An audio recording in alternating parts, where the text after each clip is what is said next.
January the 13th, episode 13 or 14 or something. I'm not going to turn the cameras to the right because Kay is busy pumping bottles full of beautiful juice. See you later, babes. Alright. Bye. Okay. Yeah. I can't kiss you because we're making a recording. Bye. She insists on a kiss on the cheek. Keep the intimacy alive. That's what you gotta do. Anyway, let me get you updated on what we're doing today. We had to go in this morning for a doctor's appointment because I had to prove that I am the father of the little babo that we have hanging around in our house. So for the handsome price of $200, they took a little prick in my blood saying it was his, and I guess they send it off to some goddamn factory somewhere and they will send us back the results. He's quite obviously mine, but we need the paperwork to send as an invisible man, obviously just getting in on board there. So I'm going into school, get a bit of teaching done, and there's a reason why I'm bringing the camera.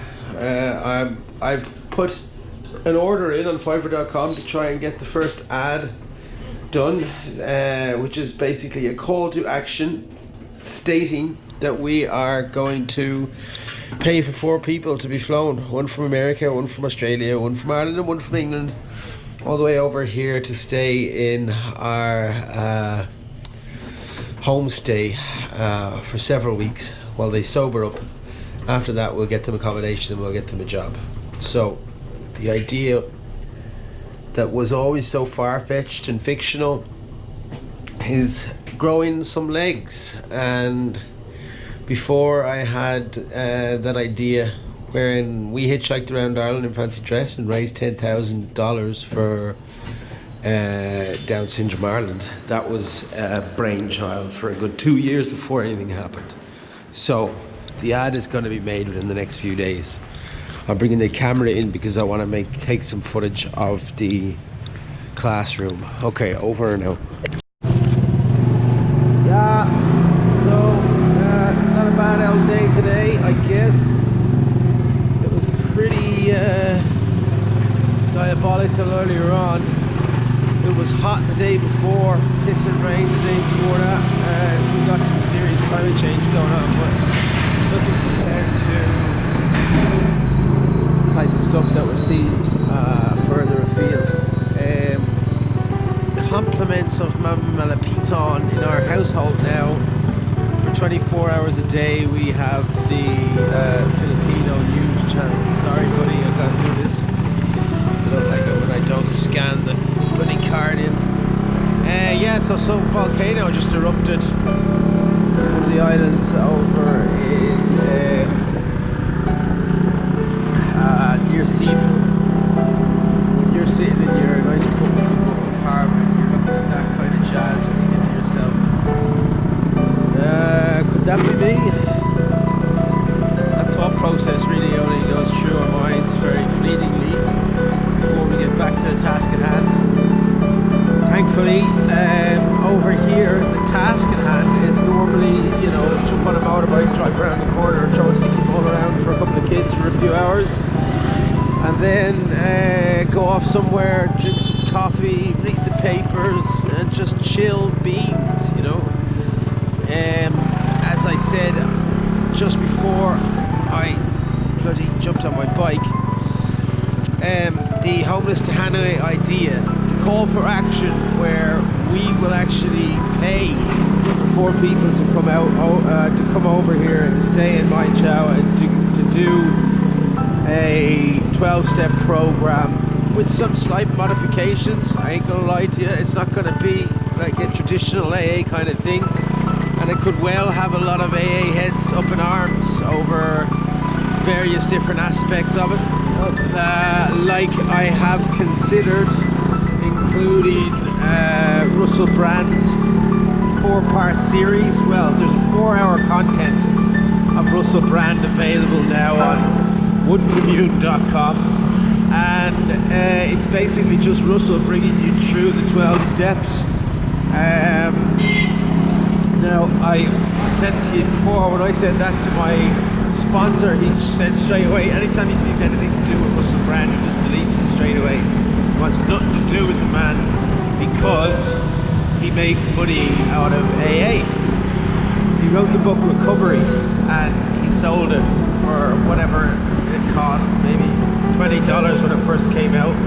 Buy a copy of Recovery. Recovery is just a simplified version of the big book, and a hell of a lot more people are prepared to pick up a book by Russell Brand and read it than they would be to pick up a big book and read it.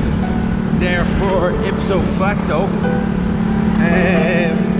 that's just like, you got these hardcore fanatics, these AA boys who say if you don't follow the program as set out by the forefathers, I mean, you'd swear we were talking about the American Constitution, some of the stuff that I've heard.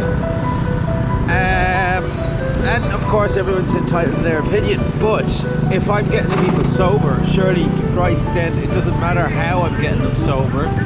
The whole point is to get people from active addiction into that point where they have the spiritual awakening. And if you don't have a spiritual awakening in my chow over the course of 6 weeks, regardless of whether we submerge you in ice cold baths every day or make you go out and pick up a hoe with some of the locals, you're going to be hiking in those beautiful mountains, you're going to be swimming in a waterfall, and you're going to be doing yoga and meditation, and instead of having that $1,000 a day counselor, you might have a little bit of Russell. And what we might do is, like, I mean, obviously the program part of it I haven't hatched out completely. The very premise of the idea is that the spiritual awakening everybody talks about, certainly what homeless people would need if they were to ever regain a sense of purpose, would be found after spending 6 weeks in that place, in my chow.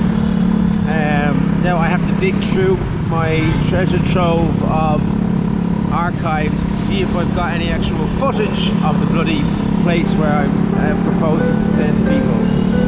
But the ad in itself, yeah, I'm just getting some guy at Fiverr.com to show it together. And we're hoping then that people will start sending on their information. Call to action is basically this: are you sick and tired of the rat race you're living in? Are you homeless? Or are you 2 steps away from it? Are you stuck in a 9-to-5 job to the point where you've got some substance addiction issues which are slowly tearing away your soul piece by piece? Are you ready for a life change? If so, contact, yes, www.homelesstohanoi.org to bring about a better awareness of what's possible in our program. We are prepared to fly 4 people over to the beautiful valleys of Mai Chau for a 6-week program where we will document via YouTube the exact process of what it is to turn from somebody who is in the pits of active addiction to somebody who then becomes sober, is trained up as an English teacher, and then finds themselves in a nice apartment in Hanoi, just like me, worrying about very little, getting played to show sticky ball around with a bunch of kids. If anybody is actually bothered to listen to the entire thing, they usually end up saying, yeah, that's a bloody good idea. But most people end up saying, it sounds easy to you, yeah, but for the person who's actually on the ground, who's got no money, how's he going to be able to do it? He's got no money. I had that conversation with my sister the other day, but I said that everybody has more or less, not everyone, but a lot of people would have access to someone who would say, right, I'm not going to help you on your daily struggle on the street, but if you told me that for, like, you know, $3,000 you could go and completely change your life around, not only change your life around, but in the process, you know, you'd easily pay back that $3,000 in the course of a year working over here. The average teacher would save about $1,000 a month at least over here, especially if you're sober. So, without going on and on about it, that's where we're at. And I'm taking the camera along with me today because I want to just get a little bit of footage of what the classroom is like. In my mind, I have visualized an ad which is perfect and encapsulates exactly what it is that we're trying to achieve with Mind Chow, the Mind Chow treatment program. Basically, it's a big two fingers to this notion that you need to spend $1,000 to get sober. These cowboys, these counselors, pariahs and vultures, taking the absolute mickey out of people. Like, if you can even afford $1,000 a day to go to these treatment centers, never mind the fact that statistically speaking, you're 95% more likely, or something of the sort, I'm just plucking statistics out of the air, you're statistically more likely to relapse within the first 2 or 3 weeks. And that is because you don't have a sense of you don't have a purpose. Once you finish up at these treatment centers, you just go back to the same old life that got you into that mess in the first place. With the Homeless to Hanoi project, we're going to get people housed. We're going to get them jobs. It's going to cost some money to get the first couple of people on their feet, but I've done it for people before. Me and my mate Andy, I just met him on the train, and he's been in and out of jail, and he's been I probably shouldn't say that because he'd go mental if he heard me say that, but we all know I'm the only one bloody watching these, if at all. He's now living the life of Riley, doing the exact same thing I'm doing. Work at public school. I think he's got a language centre on the go as well. So if he can do it, anyone can do it. I mean, he's openly admitted that he's dyslexic. My youngest brother Ronan came over, and he was like unbelievable. He relapsed as soon as he got off the plane. And that is going to be, you know, inevitable, that people will end up thinking that they might just head off on a feck off with it. Head off on a little gander into the valley to try and find the mythical golden triangle. I mean, if you get heroin addicts off the streets of America, bring them over to Asia, miles away from what they've always known to be the heart of where heroin is manufactured, they might well just up and leave. But I mean, that's not our problem. If they do go, then they're gone. We're hardly going to chase them down and fly them home. Nor would we be liable to do that. That's not how this would work. There's all kinds of different holes that people could pick at, how this could work and how it can't. We would obviously screen the first candidates to find the people who truly are serious about it. And hopefully we'll find 4 people who, you know, can see that this is an opportunity to change your life. Anyway, that's me being ranting now. I'm going to jump off and go to class. So I have another 5 minutes to kill before I go in. While I'm making a little episode, may as well just throw in a snippet of real life drama of what is unfolding between myself and Kay as we reach, say, the 3rd week mark of little Conor's life. We have been arguing. Let's call a spade a spade. There's the whole thing about money. $1 to a Filipino is not the same as $1 to an Irishman. And sometimes there's no point in even having that argument. If you bring up the subject of money, then from her perspective, I'm being completely unreasonable when I just say, look, we'll get the bloody money together, or look, this is how it is, you know, I'll just pull the money out of my arse. She's worried, I guess, because well, she says that I have repeated the fact that I'm upset because I'm the one who's paying for everything, which is not, like, I might have said it once or twice, that this is that the duty is on me to make sure that I'm awake, I'm up on time, and I'm performing well at class because I'm the breadwinner. And it's the same for most people who have just had a kid. There's going to be the mother who's going to be at home, and there's going to be the father who's going out to work. This is how it goes. So the father's going to have to get his sleep, and the mother's going to have to stay at home and take care of the kid. And she's getting a little bit better at that now. I mean, she's napping a lot during the day or whatever. Her sleeping pattern is completely different to mine. I will sleep in the bed for a few hours, and then I'll go out and I'll sleep on the couch, but I'll get 5 or 6 hours kip, whereas she might be getting like an hour or two just sporadically. The hostility between us, I don't know, is that something that should be there? Is that something that a lot of people experience when you just have a kid? We're both going through something that is incredibly strange for the two of us, and just because I'm not, you know, picking up the baby as much as she probably should think that I would. She's like, oh, you're not picking up the baby enough.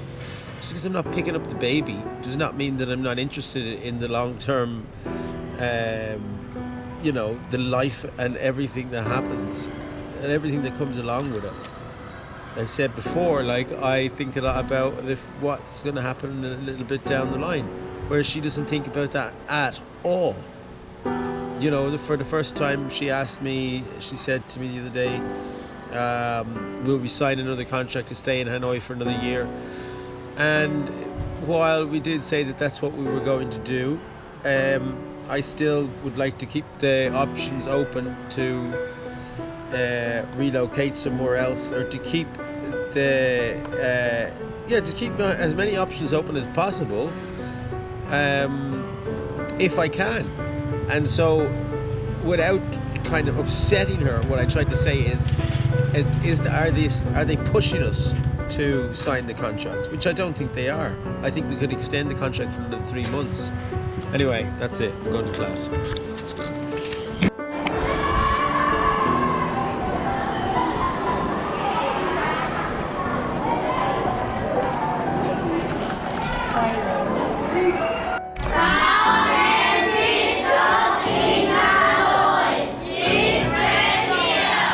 Yay! Very good, guys.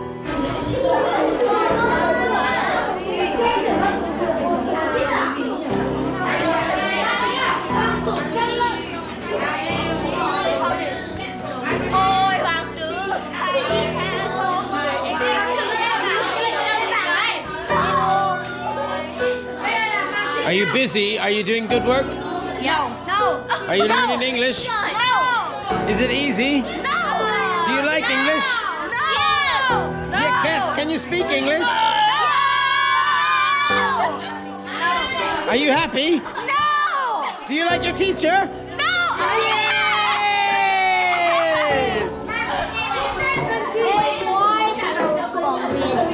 Oh, what did you do? What did you do? Reverse, rewind. Say sorry.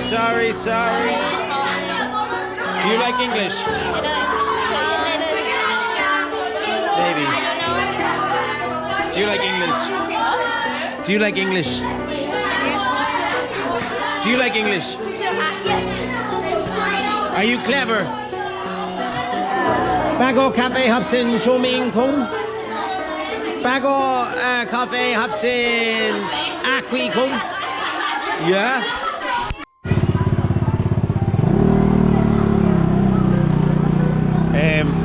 So I was just on my way out there, and a new teacher passed by, and at first I noticed him on his way in as he was driving a CBR. As he was walking back out, clearly he's of some type of Spanish descent. But he said to me, "Your bag is open." I said, "Oh, cheers, yeah." And I said, "Is that a Honda CBR that you're driving?" And he said, "Sorry, I don't understand." I said, "Is that a Honda CBR? Is that a new bike you're driving?" He said, "I don't understand, what?" I said, "Is it the bike? Is that your bike?" He's like, So the guy barely can speak bloody English, and he's over here teaching. And if there's the likes of him that can do it, then anybody can. For the love of God. This is what I keep on saying. Anyway, on my little rant, my rant while I drive. Driving and talking is somewhat therapeutic part of my... oh, there you go. Shout and scream in at your man. Why not? God knows what he said to him. And I'll just go through there, not a bother. So... That's the kind of crack that you see. I remember I was working for Apollo in Saigon. Actually, that's what I was talking about, the floods in Saigon. I was working for Apollo in Saigon, and there's this Ukrainian chap, and it was the same kind of thing. Like, the chap barely could say the word fish, apple. You know, you wouldn't know what he was saying when he's talking to you. But he had the white skin, so he was getting paid the same amount of money as all of us, and over here that's a fucking ton of cash compared to what the average Joe would make. I mean, I saw a website the other day advertising jobs, and it said jobs paying as high as $10,000 a year, so that's like half of what we get paid as English teachers. So if a very well paid job here is $10,000 a year, we get paid double that. Why wouldn't the old Tom, Dick and Harry from the middle of nowhere come over here and without any English at all, with only the appearance of somebody who isn't Asian? That's the only qualification that you need. You don't even have to speak English. You don't even have to have white skin. You just have to be a different nationality or a different racial background than an Asian. That was just a Spanish guy who couldn't even understand the question. Is that your bike? So it's not raining as badly as I thought it was. It's only drips. I'm gonna go into the supermarket and see if I can get myself a non-alcoholic beer. I'm gonna I suppose I keep this going.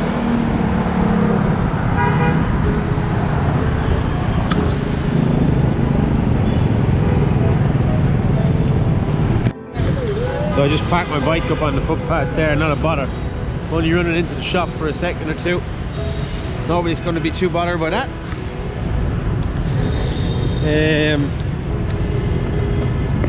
Yeah, so we're not getting too many bad weather outbreaks like we were down in Saigon. The difference being though that, like, Saigon, you've got a more cooler temperature all year round, which means you've got a hell of a lot more sunshine, whereas over here it's a whole lot shittier from the month of October onwards. So this one's still trying to sell me Heineken. I keep on telling her I only drink non-alcoholic. Hello. Let's see if they've got what I want.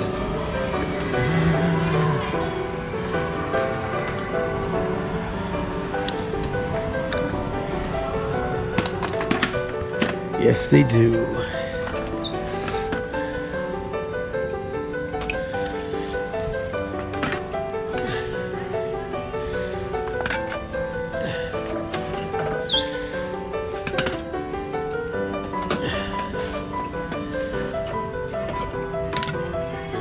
I know, absolutely pointless, right?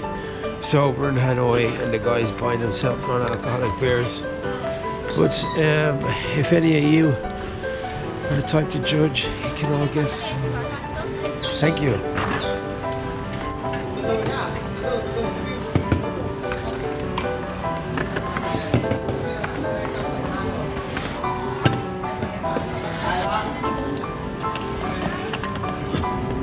Oh, sorry, not that one.